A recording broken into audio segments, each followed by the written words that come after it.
une émission consacrée à la musique contemporaine animée uniquement par des ados.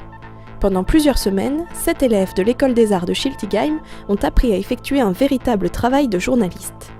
Le but, assister à un concert organisé par Voix de Strass, à l'origine de l'idée, pour ensuite animer intégralement une émission de radio diffusée sur les ondes. Il y a une chose qui m'a frappée, c'est que d'abord ils avaient beaucoup de choses à dire et des idées intéressantes, c'était la première chose. Et l'autre chose, c'est que c'était des idées de leur génération.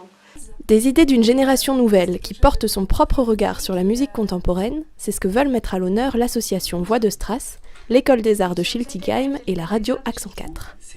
Et les élèves en ressortent enrichis de nouvelles expériences. Franchement, c'était super intéressant et même la préparation pour savoir comment tout fonctionnait au niveau technique, au niveau de la structure et tout ça, et c'était vraiment intéressant. Les micro-trottoirs m'ont beaucoup plu parce que c'est quelque chose que je n'avais pas encore fait et du coup c'est une nouvelle expérience et sinon le concert aussi m'a beaucoup plu. Même si c'était sur un thème précisément, on a quand même réussi à faire participer le fait que ce soit de la radio, le fait que ce soit de la musique, nous en tant qu'ados, le fait que ce soit un concert, plein de choses comme ça. C'était très chouette de relier un peu tous ces domaines ensemble. Mais les jeunes ne sont pas seuls dans l'aventure.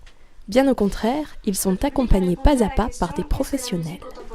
Alors je les ai aidés plus que gérés, et essentiellement sur tout ce qui va être la partie technique, donc la prise en main en fait, du matériel radio, les enregistreurs, l'utilisation d'un micro, et aussi quelques conseils sur comment mener un entretien, comment faire un micro-trottoir, pour que, à défaut d'expérience, il y a une petite méthodologie qui, le soir du concert et au moment de l'enregistrement de l'émission, ils sachent quoi faire et où aller.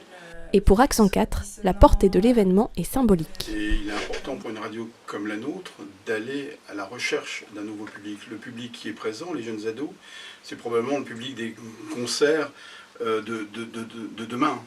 Donc leur donner un espace de liberté, leur donner la possibilité de créer eux-mêmes, puisque c'est eux-mêmes qui ont préparé le contenu de l'émission, c'est une nouveauté et c'est enrichissant pour une antenne comme Accent 4. Et j'espère, bien évidemment, que cette radio numéro 1 aura un numéro 2, un numéro 3, et que dans 20 ans, c'est eux qui intervieweront des jeunes ados. Alors, à quand la prochaine édition ? Je pense que c'est encore un style de musique peut-être qui a passé hit, entre guillemets, comme la musique classique en a avec les 4 saisons.